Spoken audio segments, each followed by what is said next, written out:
Y es este texto tiene la intención, ya he tratado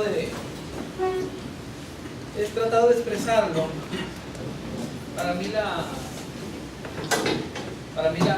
filosofía, yo lo decía, es una forma de vida, es una elección que no está exenta de contradicciones, como la vida de todos nosotros, la vida de cualquier ser humano. La vida del filósofo no es perfecta. La del filósofo sí. Ni el filósofo ni la filósofa, ahí está Hannah Arendt y sus desvaríos, ¿no? Es decir, la vida de cualquier persona está llena de pasiones, ¿no? Errores, eso constituye la vida, pero también de aprendizajes. Entonces, de las cosas yo que podría decir que me ha ayudado la filosofía es asumir otra perspectiva sobre mi propia vida, una perspectiva problematizadora. Y como, no sé, si preguntáramos aquí a los compañeros que estudian filosofía, ¿por qué estudiaron filosofía? Creo que todos más o menos coincidirían en que estudiaron filosofía porque estaban buscando algo, no saben exactamente qué, quizás, o por qué les gusta la filosofía. A lo mejor no la están estudiando, pero por qué les gusta, por qué les llama la atención, ¿no? Entonces es una búsqueda. Y hay filosofía y hay discurso filosófico y hay vida filosófica. Puede haber discursos filosóficos ajenos a modos de existencia filosóficos. Para mí la filosofía es inseparable del filosofar y el filosofar es inseparable del vivir, ¿no? Dice Diógenes de Sinope, bueno, ahorita que venga el dueño de la clave, es algo que posteé hace tiempo, no entendía la frase, pero creo que tiene mucha vigencia y se hace eco de la tradición clásica. Dice Diógenes de Sinope: ¿de qué sirve un filósofo que no hiere los sentimientos de nadie? ¿Sí? Creo yo que es parte de lo que la filosofía y el filósofo realmente auténtico. Por eso terminamos el curso con la apología. ¿Sí? Justamente es parte de lo que los filósofos debemos de hacer. No porque vayamos a alumbrar a nadie en especial, o porque seamos prometeos, portadores del fuego de la verdad, ni mucho menos, ¿no? Pero creo que tenemos un cierto privilegio, por lo menos yo lo pienso así, ¿no? Un cierto privilegio, como el privilegio del profesor. El profesor tiene un cierto privilegio en influir en la vida, en el devenir de la existencia de sus alumnos. Y hay malos y buenos profesores. Y se llega a ser profesor, no se es profesor.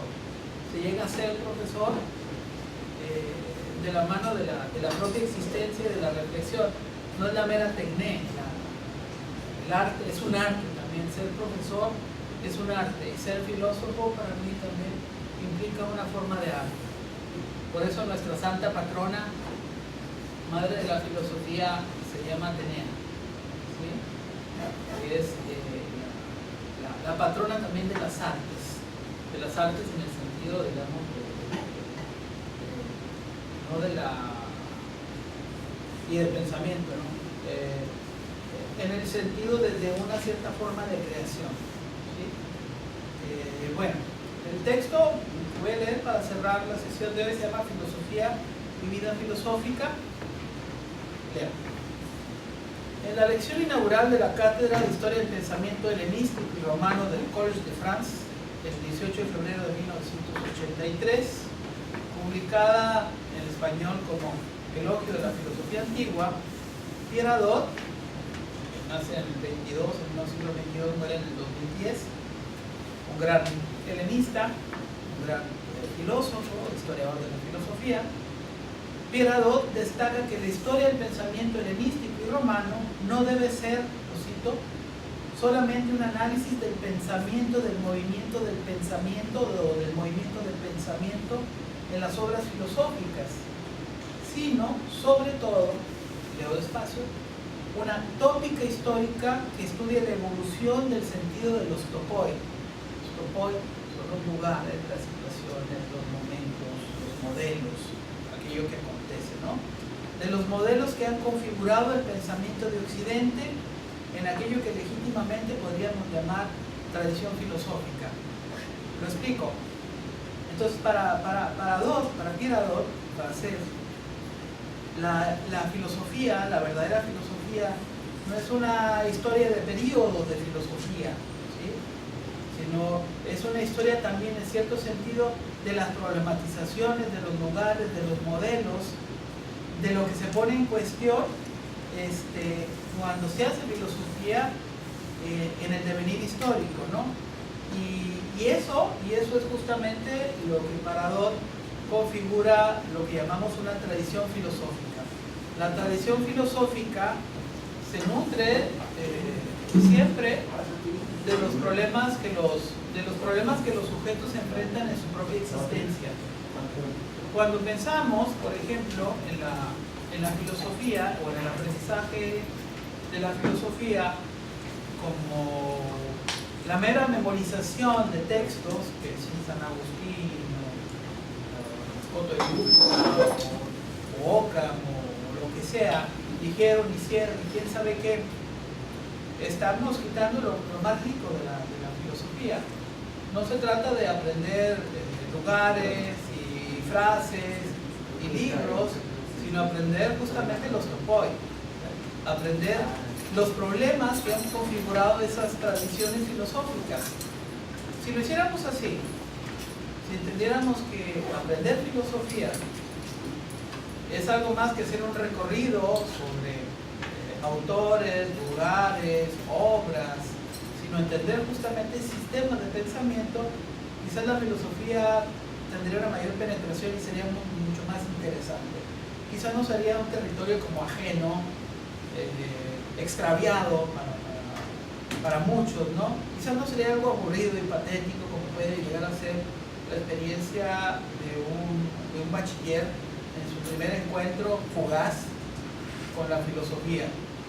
A veces, si va bien la cosa, los estudiantes tendrán buenos profesores de filosofía, si va bien la cosa, pero generalmente no es así. Y aparte los modelos, un modelo de filosofía por competencias, pues me suena un poco extraño, ¿no? Los modelos son limitados. Aparte, estudiar filosofía, lo sabemos, implica un hábito de lectura que no todo el mundo tiene, y una paciencia que cada vez falta más, ¿sí? Entonces hay cierta disposición ahí de ánimo importante. La filosofía implica cierto ejercicio del pensamiento en la soledad, ¿sí? Y hay quien no quiere estar solo, ¿sí? Y hay quien no puede estar solo. Bien. Entonces es difícil. En el elogio de esa tradición de la que se nutre el pensamiento contemporáneo, sin el cual ese no puede ser pensado, Hadot señala que en la filosofía antigua, en las tradiciones de ese devenir de las ideas que refieren la concreticidad de la existencia humana, entre estoicos, epicúreos, cínicos, eclécticos y demás escuelas filosóficas, se encuentran como tópicos de plena vigencia, cito, la preocupación por el destino individual, es decir, ¿qué es lo que hace que los clásicos sean clásicos y qué es lo que hace que tengan vigencia? ¿Sí? En ese sentido, ¿por qué es importante entender y apreciar la filosofía antigua? Eso es lo que está planteando Pierre Hadot. La modernidad, podríamos decir, la modernidad de los clásicos, me gustaría llamarlo así. Modernidad hablando como la plena vigencia de los clásicos, por los temas, ¿no? La preocupación por el destino individual, que es asunto de todos, y el progreso espiritual, que es asunto de todos. La afirmación intransigente de la exigencia moral, por la cual un sujeto está obligado a actuar en el marco de un contexto de relaciones con otros, a propósito de esa relación con la alteridad que estaremos trabajando, ¿no? Esa idea. El llamado a la meditación, que es fundamental. No podemos filosofar sin darnos esos tiempos de silencio. Hay una obra de Luis Villoro que se llama algo así, ¿no? El significado del silencio o algo así. Es decir, los silencios hablan, los silencios son momentos necesarios. En la tradición cristiana, el silencio como parte del proceso, digamos, de conformación de la espiritualidad, la meditación, resulta fundamental, ¿no? en el pensamiento budista y en otros tipos de pensamientos, evidentemente la meditación es la base de cualquier transformación del sujeto, ¿no? La invitación a la búsqueda de esa paz interior, que esa es otra cuestión importante. ¿Dónde está esa vigencia de esa filosofía? En esa búsqueda que es esencial de aquello que nos permite ser otros. No podemos ser otros sin lograr esa cierta paz en nosotros. No es una paz de la que esté exenta, por supuesto, la pasión, ¿sí? Es una paz que nos permite un nuevo recorrido por nuestro propio ser y nuestras propias experiencias. La búsqueda de esa paz interior que todas las escuelas, incluso la de los escépticos, dice Hadot, proponen como fin de la filosofía. El sentimiento de la seriedad, y de la serenidad y la grandeza de la existencia. En la filosofía clásica, como en toda la filosofía, que verdaderamente sea filosofía, se debe enaltecer la grandeza de la existencia. Una filosofía que le apunte a la muerte, a la depreciación de la subjetividad, a la desvalorización de la persona, no es filosofía, es otra cosa, ¿sí? He ahí, subraya el filósofo, me parece lo que en la filosofía antigua nunca fue superado y sigue vivo. ¿Por qué estudiamos filosofía? ¿Por qué Sócrates, Platón, Aristóteles, etcétera, el pensamiento cristiano, medieval, etcétera, siguen siendo clásicos y siguen siendo válidos? ¿Sí? Porque están presentes todos esos temas. Claro, cuando abordamos la filosofía contemporánea, los planteamientos estos que estamos señalando, en Agamben, en Arendt, todos estos, Schuhart, todos estos, pues parece que los topó, parece que las problematizaciones y los modelos y los lugares no se refieren absolutamente para nada a eso, pero sí se refieren. La cuestión es poder desenredar justamente y entender el sentido. Por ejemplo, si son filósofos que abordan el problema de la violencia, la manera de cómo la abordan y la manera en que la van a deconstruir y lo que están buscando, el pensamiento, la crítica filosófica, como de la comprensión, como el primer momento en que es posible la transformación de una actitud de un sujeto en la búsqueda de una razón o de una racionalidad o de una forma diferente de ser. Esta forma diferente de ser estaría marcada, digamos, por esas categorías. En ese sentido, aquí, solo aquí creo yo que sí hay cierto universalismo, por lo menos en cuestiones que son enteramente humanas. ¿Quién no quiere los momentos de la meditación? ¿Quién no quiere los momentos de la paz? ¿Quién no quiere esa paz interior? ¿Quién no tiene, quién no hace una reflexión sobre sí mismo? ¿Quién no se preocupa por su destino y por el destino de los otros, ¿no? La filosofía del siglo XX y la filosofía del siglo XXI, sobre todo, se marca por una dialéctica en el juego de la identidad y de la alteridad. Hoy no podemos pensar el pensamiento filosófico fuera de esa dialéctica. Cuando pensamos en nosotros, pensamos en los otros, ¿sí? Por eso esa alusión que hacía de ¿y por qué quieres tener hijos? Porque tengo fe. ¿En qué? En que mañana será mejor. Ese es el rumbo de la filosofía y esa es la manera en que la filosofía del presente, la verdadera filosofía vital, y no la filosofía de los conformismos o de la filosofía del academicismo, puede pensar la vigencia de la filosofía. Aun que recurra al pasado, a la tradición a la que forma parte, para Michel Foucault la filosofía, o más bien el filosofar, no es ni puede ser otra cosa que ontología del presente. Volvemos a este tópico. El discurso filosófico tiene sentido en la medida que también es una forma de apropiación de la existencia, una genealogía de lo real que puede servir de base a una forma particular de existencia, a una existencia filosófica que supone autenticidad y acción. Porque no podríamos tener una existencia filosófica sin esa pretensión de autenticidad. Sé, los griegos, sé quién estás llamado a ser. Ser el mejor tipo de ser humano posible. Eso es lo que inspiraba la ADT, ¿no? En la vieja concepción griega, ¿no? Pero ser el mejor tipo, ¿no? La calocratia, la belleza y la bondad que es posible de lograr dentro de los sujetos, aún en condiciones extremas, aún dentro de ese juego de la muerte y de las pasiones de la propia existencia. Y en ese juego de la muerte y las pasiones de la existencia se da y se produce la filosofía. Y en ese juego también se da y se apuesta el valor de la parresia, o la parresía, el valor de la verdad, el arrojo o el coraje de la verdad, que vemos claramente que vamos a analizar al final del curso en el caso del juicio que le hacen a Sócrates, ¿no? Esta idea de la autenticidad, esta idea de una concepción de la filosofía en que una vida que no hace examen de sí misma no vale la pena de ser vivida. El discurso filosófico, decíamos, tiene sentido en la medida que también es una forma de apropiación de la existencia, una genealogía de lo real, que puede servir de base a una forma particular de existencia o una existencia filosófica. En el prólogo de ¿qué es la filosofía antigua?, Pierre Hadot sostiene que es un libro hermoso, verdaderamente hermoso, que ningún estudiante decente e indecente de filosofía, ningún aficionado y demás, debería dejar de leer, ¿sí? Luego puede leer el de Deleuze si quiere, ¿no? Pero primero que lea que es más clásico. Ante todo, cito, ante todo, por lo menos desde Sócrates, la opción por un modo de vida no se localiza al final del proceso de la actividad filosófica, no es la consecuencia, como una especie de apéndice accesorio, sino por el contrario, en su origen, en una compleja interacción entre la reacción crítica a otras actitudes existenciales, la visión global de cierta manera de vivir y de ver el mundo y la decisión voluntaria misma.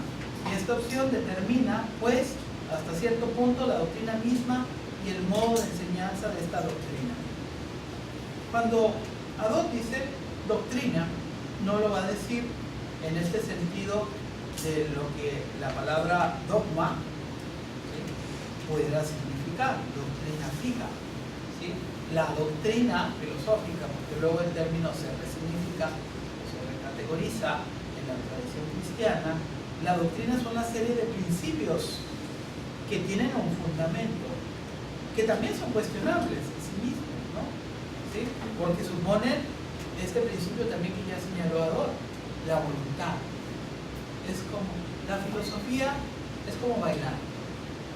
Nadie debe bailar si no quiere bailar. Quizás no sepa bailar, pero eso no importa. Lo que importa es moverse, vamos a ponerlo así, ¿sí?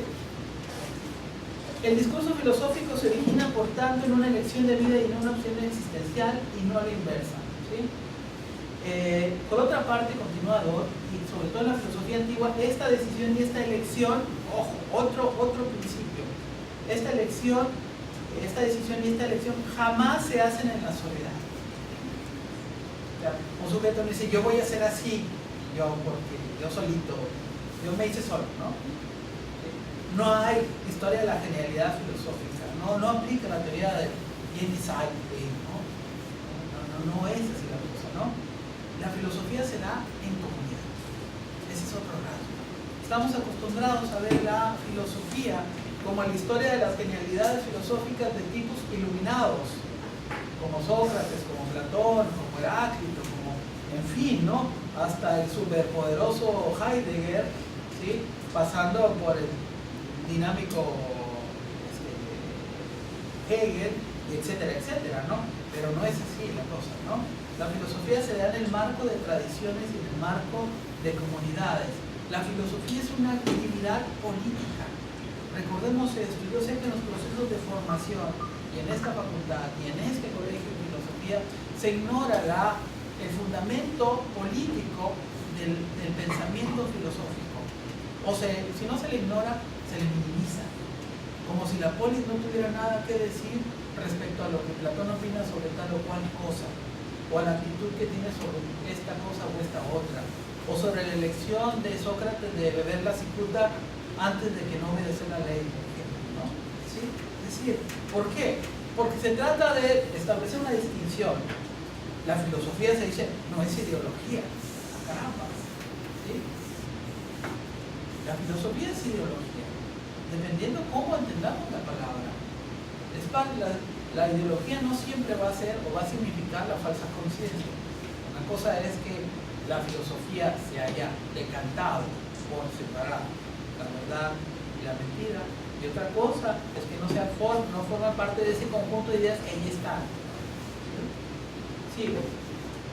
Esta decisión, decíamos, y esta elección jamás se hace en la soledad. Nunca hay filosofía ni filósofos fuera del grupo, de una comunidad. Nosotros aquí en el colegio tenemos una comunidad artificialmente virtual, se llama Comunidad Filosofía y Humanidad 2018, y los que quieran ver qué hacemos aquí, pues ahí pueden unirse a esa página, ¿no? Publicamos todo lo que hace el colegio, publicamos todos, que administradores, todo el mundo publica lo que quiere. No hay filosofía ni filósofos fuera del grupo, de una comunidad, en una palabra, de una escuela filosófica, y precisamente esta última corresponde entonces a la elección de cierta manera de vivir. Piensen en los pitagóricos, por ejemplo, a cierta elección de vida, a cierta opción existencial que exige al individuo un cambio total de vida, una conversión de todo el ser, y por último, cierto deseo de ser y de vivir de cierto modo. Cuando hablamos de autenticidad, hablamos de este proceso de transformación del sujeto para ser lo que quería ser, lo que no era, para potencializar lo que puede ser, ¿sí? Digamos que la filosofía es una especie de salto existencial. Esta opción existencial implica a su vez una visión del mundo, y la tarea del discurso filosófico será revelar y justificar racionalmente tanto esta opción existencial como esta representación. Creo que lo que dice Adot es absolutamente claro de lo que significa la elección de una filosofía o de una forma de filosofar, y la pertenencia de toda filosofía a una tradición. A este principio, y es por eso la frase, a este principio y esta intención final de su filosofía, Foucault la va a denominar la estética de la existencia o las artes de la existencia. Hay un texto ahí en la bibliografía, en el programa, se llama Búsqueda de las artes del vivir, algo así, de Wilhelm Schmidt, que justamente hace un recorrido sobre esta noción de la estética de la existencia, ahí en la bibliografía. Para llegar al plano reflexivo de las artes de la existencia, Foucault realiza un desplazamiento, una transformación de sus propios modos de concebir, no tanto la filosofía, siempre en el marco de su contemporaneidad, sino sus potencialidades para analizar críticamente el devenir de la modernidad y la conformación de los procesos de subjetividad dentro de ella. Es decir, lo que hace Foucault, lo dice en muchas entrevistas Foucault, otra de las cosas que tiene es que le encantaba leer. Hay muchísimas entrevistas. Si no quieren comprar todos los libros de Foucault, que son muchos, compren las obras completas, las obras escogidas, estética, ética, hermenéutica. Ahí vienen entrevistas, vienen fragmentos de libros. Hay muchísimas entrevistas, y hay un texto que se llama Discurso, Verdad y Subjetividad. En una parte es una entrevista, y una parte le preguntan, bueno, ¿cuál ha sido el devenir de su trabajo filosófico? Y él dice que lo que realmente ha hecho es una especie de genealogía de la subjetividad moderna. Porque todo el trabajo que ha hecho ha tenido como objetivo establecer los modos en que los sujetos son sujetos, de estos modos de subjetivación para hacer lo que son. A la aparente e ineludible trampa del poder disciplinario y a la arquitectura de la biopolítica, esa que nos hemos referido en principio, y la anatomopolítica que configura en vigilar y castigar, Foucault pone el potencial de la autotransformación humana como un evento en sí mismo político. Ahí está. El sentido de transformación es un evento político porque no solamente tiene que ver conmigo, sino necesariamente tiene que ver con nosotros. ¿Sí? Una política y una estética de la existencia que sin abandonar la razón, sin abandonar la razón, tiene un poder disruptivo del orden establecido, de ahí la rebeldía del filósofo, un poder disruptivo del orden establecido que él es, acaso sintetiza con toda claridad. Fíjense la frase de Deleuze. Eso lo dice en el texto que se llama Foucault. La lucha por la subjetividad moderna pasa por una resistencia a las dos formas actuales de sujeción. Una que consiste en individuarnos según las exigencias del poder. Otra que consiste en vincular a cada individuo una identidad sabida y conocida. Este son, es esto, determinado de una vez por todas. Y no puede ser otra cosa más que lo que ya es. Una idea sustancialista de lo que es la subjetividad. Contrario es eso. La lucha por la subjetividad se presenta, pues, como derecho a la diferencia y derecho a la variación, a la metamorfosis. Lo que está reivindicando a partir del análisis que hace de Foucault y que va a tener mucho sentido en la filosofía deleuziana es esta diferencia, esta diferencia. Y ahí va a desarrollar esta teoría de los pliegues de Deleuze, ¿no?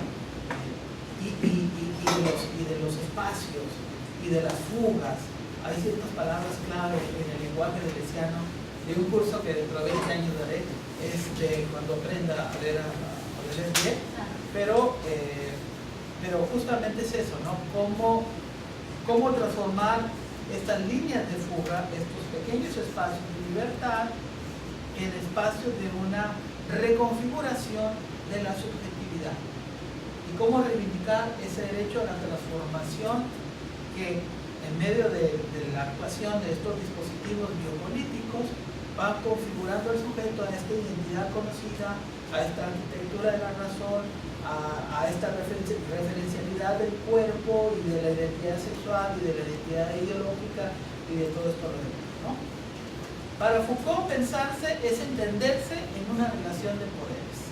Cuando hablamos de filosofía y cuando hablamos del pensamiento que es capaz de interrogarse a sí mismo, como decía Foucault, siempre lo tendremos que entender en la perspectiva Foucaultiana en medio de una relación de poderes.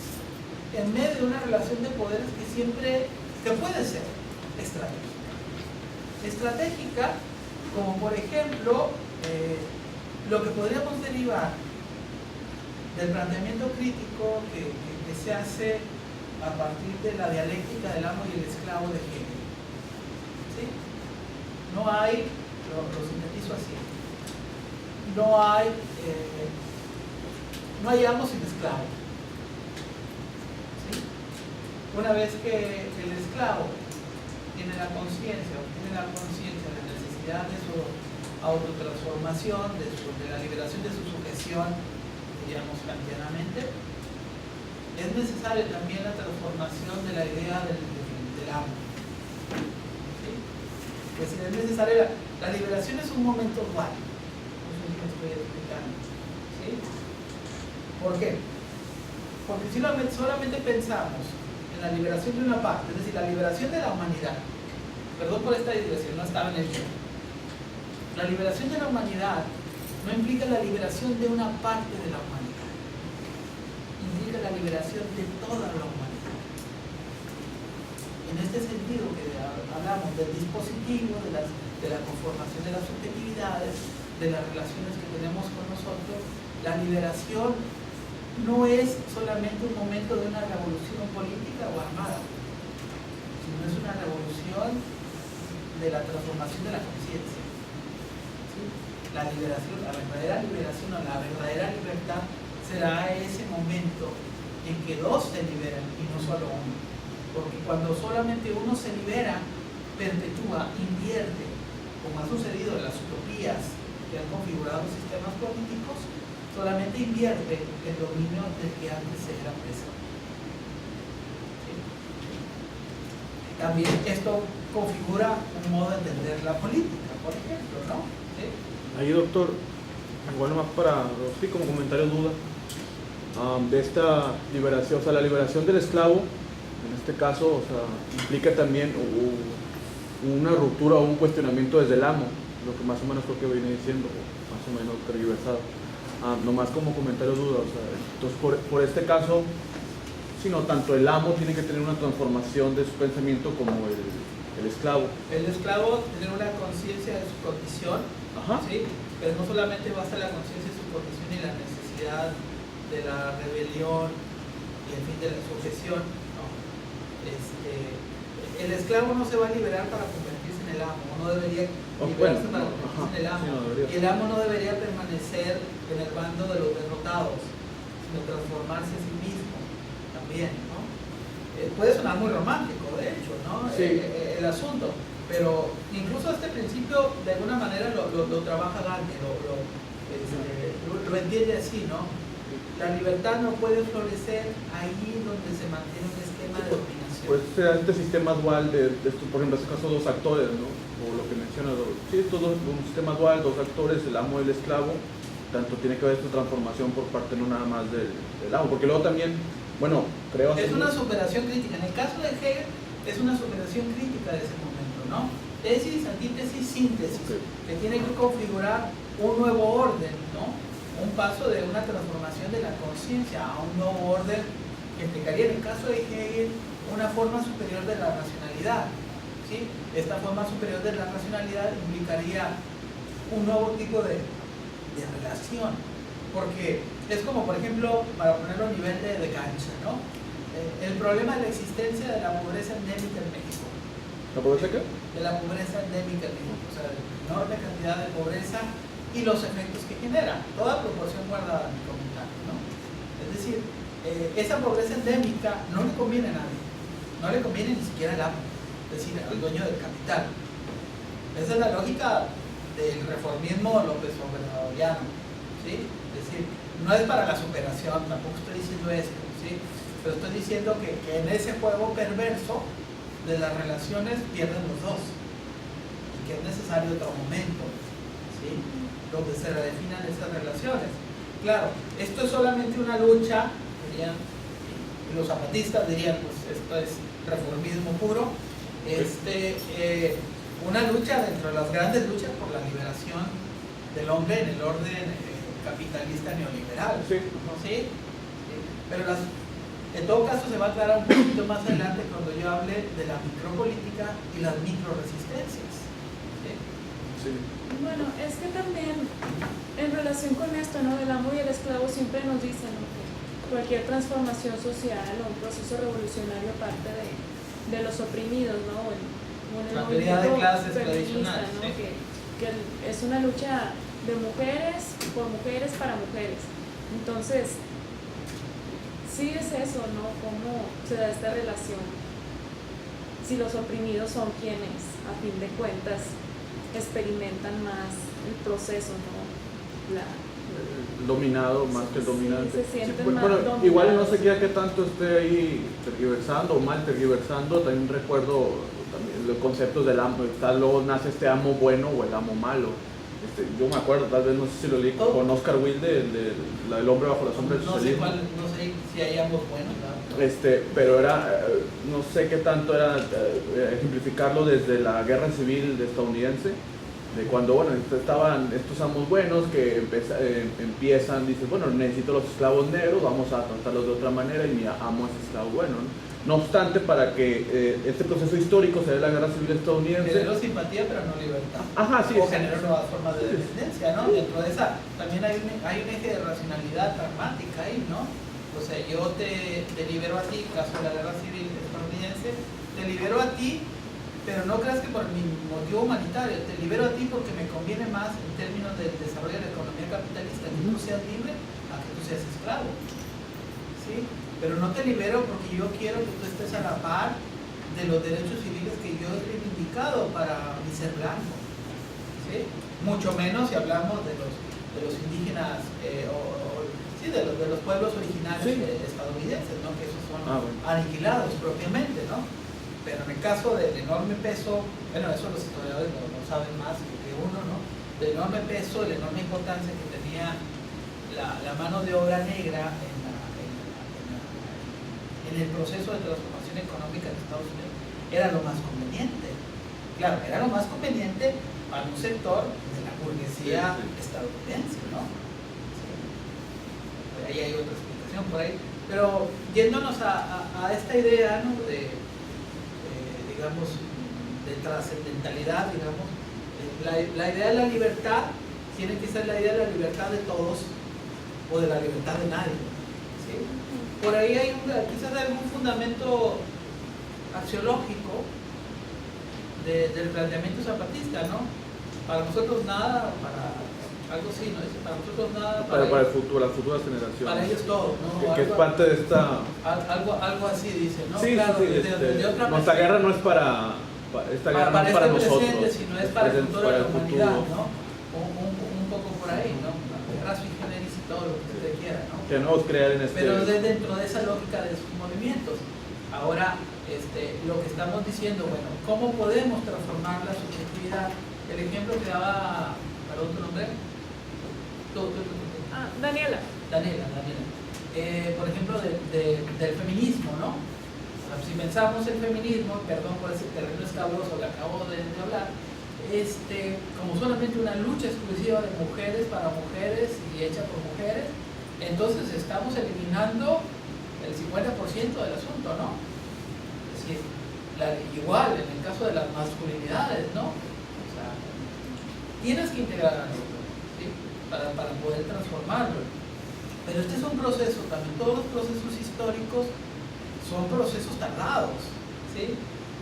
Y quizás también quizás la idea de libertad sea una idea ilusoria, sea una idea utópica, pero es una idea necesaria. Son como esas pasiones que se persiguen, es como el amor, en cierto sentido, ¿no? Que uno desea, quizás no siempre se concrete, pero es algo que aspiramos, ¿no? La libertad creo que, yo estoy hablando chicos, la libertad creo que es de esas ideas que quizás no se concreten, pero que siempre valen la pena. ¿Sí? Bueno, sigo, yo sé que ya estamos sobre tiempo y a todo el mundo está cansado, incluido yo. La resistencia, para Foucault pensarse es entenderse en una relación de poderes. La resistencia en tanto búsqueda de la libertad exige una problematización de la circunstancia que atañe completamente al individuo. Se trata del momento de la ética, considerada por Foucault como el ejercicio reflexivo de la libertad. Si la ética es el ejercicio reflexivo de la libertad, ¿cuáles son las condiciones para que se ejerza esta posibilidad de la reflexión? Kant hablaba, ¿sí?, en qué es la ilustración, justamente, primero, de una voluntad, de un deseo, pero también de un conocimiento, ¿sí? Es decir, superar la ignorancia. Yo no puedo reflexionar en libertad si soy ignorante, ¿sí? Si me guío solamente por el mandato de otros, ¿sí? Si no tengo los elementos, es decir, la ignorancia y la pobreza, o sea, es lo que atenta contra esa posibilidad del ejercicio reflexivo de sí mismo. Yo hablaba también con los estudiantes del primer semestre, que me gusta mucho trabajar con ellos. Les decía, piensen ustedes, chavos, en el privilegio que tienen ustedes de estar estudiando y en las miles de vidas o en los miles de estudiantes, de niños, de jóvenes que no están aquí, que deberían de estar y que han terminado sus días diezmados por la violencia del narcotráfico, que han terminado su existencia a los 12, 13, 14 años, ¿sí?, sin haber sabido jamás por qué estuvieron aquí y por qué se fueron, sin ser dueños de sí mismos, sin esa posibilidad de ejercer una reflexión auténtica y profunda sobre su propio ser, sin ser dueños de sí mismos, ¿no?, sin ese conocimiento de sí mismo. Y eso es parte de la gran preocupación, ¿no? El viraje a Grecia, particularmente en los temas de filosofía antigua, el pensamiento clásico del primer siglo del cristianismo, tuvo como eje la preocupación o cuidado de los sujetos sobre sí mismos. Foucault aborda la cuestión del cuidado de sí, la epimeleia hiatum, y su relación con el precepto delfico del conocimiento de sí mismo, noticia autón, en varios de los cursos del Collège de France, a fin de indagar, por medio del análisis de estas experiencias históricas, las condiciones que harían posible la construcción de nuevas formas de subjetividad en el presente, caracterizadas ya no por el dominio, sino por el ejercicio reflexivo de la libertad. Al dominio tiene que, no suplantarlo, tiene que sucederlo el ejercicio reflexivo de la libertad. El dominio ha estado a la base de la configuración del estado político de la modernidad, las leyes. ¿Por qué no haces tal cosa? Porque la ley lo prohíbe. No porque yo no quiera hacerlo. No lo hago porque la ley lo prohíbe. No porque esté convencido de que no debo hacerlo y que no tiene sentido hacerlo o que es tonto hacerlo. ¿Sí? ¿Se fija cómo ha funcionado esto, no? Caracterizada ya no por el dominio, sino por el ejercicio reflexivo de la libertad, que es la base de toda ética, y de la creatividad. La libertad va de la mano de la creatividad, y la creatividad es el despliegue de la imaginación y de la posibilidad de la différance, incluidas dentro de estas, por ejemplo, dentro de este despliegue de la imaginación, las relaciones de amistad, que son formas estéticas de creación de nuevas subjetividades en la perspectiva física. La recuperación del sentido de la estética de la existencia y la tradición de la filosofía occidental aparece en Foucault como el trasfondo que sustenta la fundamentación de la emergencia de nuevas subjetividades cuyos modelos ya no pueden ser trascendentes a formas concretas de existencia. Modelos que están afuera, ¿sí?, sin referencia al presente, no pueden ser guías, son simplemente experiencias, ¿no? No se trata de una ruptura con las filosofías que ponen el acento en la subjetividad o en la conciencia, como en la fenomenología, por ejemplo, sino con la pretensión, ya estoy cerrando, estoy terminando, sino con la pretensión universalista y abstracta que subyacen en muchas de sus versiones. Lo fundamental es la recuperación de la experiencia concreta y real del sujeto, de su experiencia y de su actividad. De este modo, la subjetividad pasa de ser algo dado a constituirse en un proceso estético autocreativo, una forma de resistencia que implica una creación y recreación del sujeto en los márgenes, pliegues, dice Deleuze, mismos del poder, que posibilitan su enfrentamiento y generan micropolíticas o políticas de resistencia a la sujeción. El acto de oposición nunca es, como lo han considerado los críticos del relativismo e individualismo Foucaultiano, un mero ejercicio del individuo por independencia de los otros. Describiendo profusamente los ejemplos de la filosofía antigua, particularmente en un diálogo, el Alcibiades platónico, habría que leer el Alcibiades, coexiste una relación entre el gobierno de sí mismo y el gobierno de los otros. Nadie puede aspirar a gobernar a los otros si es incapaz de gobernarse a sí mismo. Es el gran problema de nuestros políticos, ¿sí? Para empezar. Esta relación que está entre el gobierno de sí mismo y de los otros, que está mediada por la verdad. Las tecnologías del yo por las cuales el sujeto es capaz de comprenderse y transformarse a sí mismo no pueden ignorar el pensamiento del afuera, otro término y otra categoría Foucaultiana que se refiere a la alteridad y a la diferencia, de la exterioridad que constituye la propia máscara de la subjetividad humana, identidad y alteridad. Al preocuparse por sí mismo, el sujeto también se ocupa de los otros y de su relación con los otros como una práctica política. ¿Termino? Termino es un decir.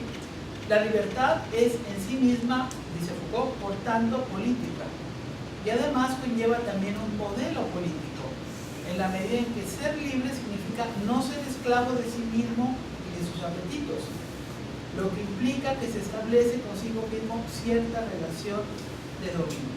Esta relación de dominio, que es una forma de transformación de este yo, que incide en ese tú, en ese otro que está afuera. Entreverada en la dialéctica del saber-poder, la subjetividad no posee una sustancia, asume una forma en todas las formas históricas, en las etapas históricas. En Foucault, ahora sí ya, último. No hay sujeto, expresa Deleuze, hay producción de subjetividad. Precisamente porque no hay sujeto, la subjetividad debe ser producida en cada momento. Y hasta ahí, ¿sí? Habría otro pedacito ahí, pero entonces dejo hasta ahí.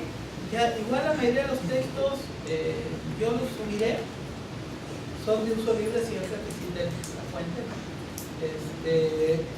Los textos generalmente los publico ahí, a los archivos. Esta es la base de un libro, les confieso también. Es la base de un libro, necesariamente, y espero que salga muy bien. Pero entonces yo lo que quería explicar en esta sesión, aparte de plantear toda la base del curso, es este devenir de pensamiento, esta trayectoria de pensamiento, desde el análisis que hace Foucault de los dispositivos hasta los puntos de fuga de los entresijos del poder o las líneas de fuga del poder. ¿Alguna pregunta, comentario? ¿No? Ya todo el mundo está cansado. Pero sí me llamó la atención esto de que no puedes gobernar a alguien más si no te gobiernas a ti mismo. O sea, es esta cuestión de que para que una sociedad sea más libre debe haber individuos más virtuosos o más autocontrolables. Autocontrolables y no controlables por poderes externos a sí mismos, ¿no? Los poderes externos allí estarán, pero siempre será el control del sujeto sobre sí mismo, sobre sus propias pasiones. Hay un libro que se llama Tratado de las Pasiones, ¿no? Spinoza, no sé, Spinoza Paz, que habla acerca de eso, ¿no? El autodominio o el dominio de las pasiones es la base de la transformación del sujeto. Una forma de pensar nuestra modernidad con base en este principio me parece por lo menos sugerente y interesante. Bueno, entonces continuamos con estas dos lecturas que teníamos pendientes, la de que es un seminario y la de Omnis et Singulatum, hacia una crítica y la parte también de vigilar y castigar. Les pediría que hagan estas lecturas para que tengamos una participación más dinámica. Yo haré un texto que no será kilométrico como pero sí haré un texto. ¿Vigilar y castigar qué partes, profe? Ahí están establecidas, creo que son como, es un capítulo larguísimo de lo que es un dispositivo, creo, no sé. Por ahí ahí está en el orden, no sé si lo puedes poner. Bueno, son los únicos dos Es que no, partes de vigilar y no castigar. puede ser todo el libro, ¿ah? Ajá, sí. Es muchísimo. No, me refiero a la bibliografía, solamente vienen esos dos, capítulos, no sé. Sí, ahorita le digo. Ah, bueno, está esa de disciplina y Sí. nacimiento de O sea, porque cuando yo dije, pues ni modo que veamos todo el libro, entonces vamos a ver algunos conceptos o categorías para repensar, o sea, es decir, que se conecten estas categorías con los desarrollos de la biopolítica, ¿sí? Y entonces a partir de ahí vamos, lo conectamos con el concepto base de biopolítica de Foucault y luego vamos viendo las derivas del concepto en otros pensadores como Agamben, Espósito, en fin, ¿no? Que eso también será como parte de la novedad, ¿no? Las transformaciones de esa manera de concebir estos poderes que generan subjetividad, ¿no? Muy bien, compañeros, por ahí está la lista, ¿va? Muy bien, cualquier cosa, correo, lo que sea, lo que necesiten, ya está. Esto lo subiremos, espero que pronto a la respuesta.